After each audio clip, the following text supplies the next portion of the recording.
Boas-vindas a mais uma análise visual. Hoje a gente vai explorar os motores biológicos e genéticos incrivelmente complexos por trás do transtorno do espectro autista. É um assunto super comentado, né? Mas a verdade é que o foco quase sempre fica só na superfície, naqueles comportamentos visíveis. Bom, hoje a gente vai muito além do óbvio. Vamos pegar aqueles conceitos científicos densos e traduzir tudo isso para entender de fato o projeto invisível que molda essas mentes. Vamos lá? Começando com a nossa primeira parte, o espectro na sociedade. Para entender isso na prática, pensem na história do jogador de futebol James McClain. Aos 33 anos de idade, ele descobriu o próprio diagnóstico de autismo. E sabem como? Só depois de observar bem de perto o desenvolvimento da filha dele, a Willow Ivy, e todos os obstáculos que ela estava superando diariamente. Isso mostra que a ciência que a gente vai explorar não é só teoria de laboratório. É algo que toca famílias inteiras, muda perspectivas e nos conecta numa realidade muito humana e palpável. Mas afinal, o quão comum é essa realidade? A resposta é muito mais frequente do que a maioria das pessoas imagina. Dá só uma olhada nos dados do CDC, o Centro de Controle e Prevenção de Doenças dos Estados Unidos. A estimativa deles é de que 1 em cada 54 crianças esteja no espectro. E rola um debate fortíssimo no meio científico hoje em dia. Será que esse aumento nos números ao longo das décadas é só porque a gente está diagnosticando melhor? Ou será que existe um aumento real influenciado por questões genéticas e ambientais? Seja qual for a resposta definitiva, estamos falando de uma parcela gigantesca da nossa sociedade. E quando a gente olha para a distribuição desses diagnósticos, nota uma diferença biológica e social super clara. Existe uma proporção de 4:1, ou seja, a incidência é absurdamente maior em meninos do que em meninas.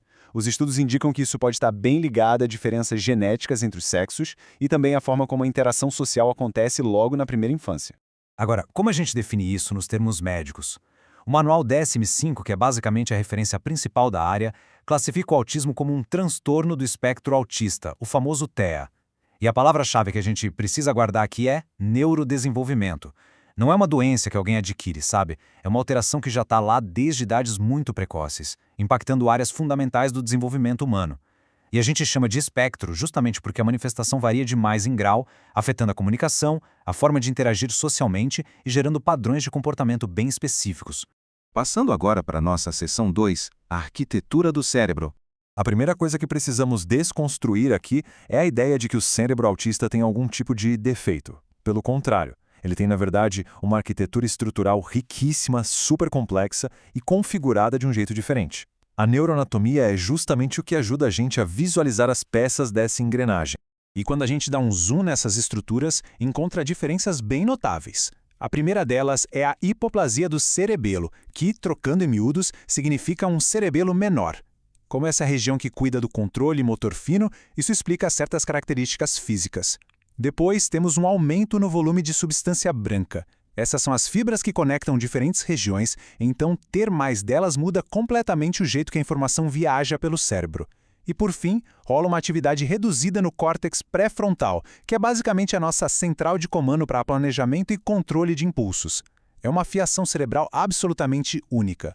E como toda essa arquitetura diferente se traduz no dia a dia? As análises apontam que essas alterações, combinadas com uma atividade menor no córtex temporal e no sistema límbico, têm um impacto direto em como informações sociais básicas são processadas. Então, aquilo que muita gente faz no piloto automático, tipo ler uma expressão facial ou interpretar a linguagem corporal de alguém, exige um esforço gigante e superconsciente para quem tem essa configuração neural. Não é trivial.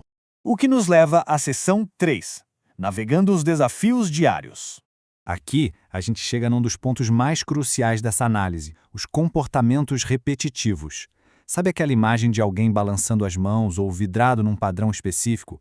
Isso costuma ser muito mal compreendido. A gente precisa mudar essa perspectiva para ontem. Esses comportamentos não são sintomas negativos que precisam ser eliminados a qualquer custo.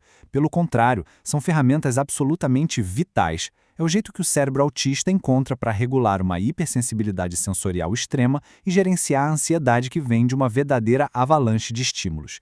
Basicamente, é o cérebro buscando o seu próprio equilíbrio. E assim entramos na seção 4, genética e epigenética.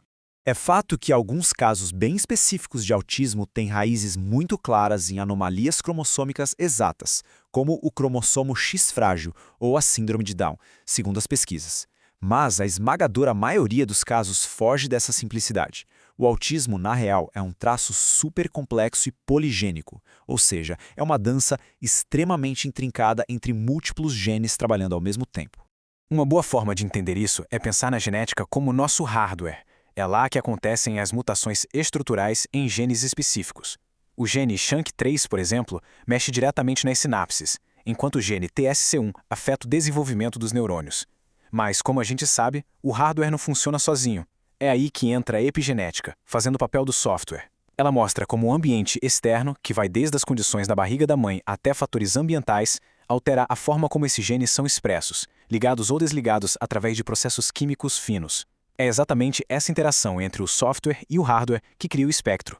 Quando a gente junta todas essas peças, nosso entendimento passa por uma transformação imensa. A gente para de olhar só para os comportamentos periféricos e passa a respeitar uma realidade biológica profunda. A própria ciência mostra que a gente precisa parar de tratar o autismo simplesmente como uma lista de limitações e começar a enxergá-lo como um testemunho incrível da neurodiversidade humana. O que nos deixa com uma reflexão importantíssima para fechar. Nós compreendemos a biologia, a genética, a anatomia. Então, se o autismo é uma verdade um sistema operacional diferente e não um sistema quebrado, não faz o menor sentido colocar o peso nas pessoas do espectro para que elas se forcem a caber num molde imposto pelo mundo. A grande questão é como a nossa sociedade pode e deve adaptar as suas próprias estruturas, sejam escolas ou ambientes de trabalho, para realmente celebrar e acomodar todas essas mentes. É um pensamento provocativo e absolutamente necessário para a gente levar adiante. Muito obrigado por acompanharem mais esta análise visual. Até a próxima!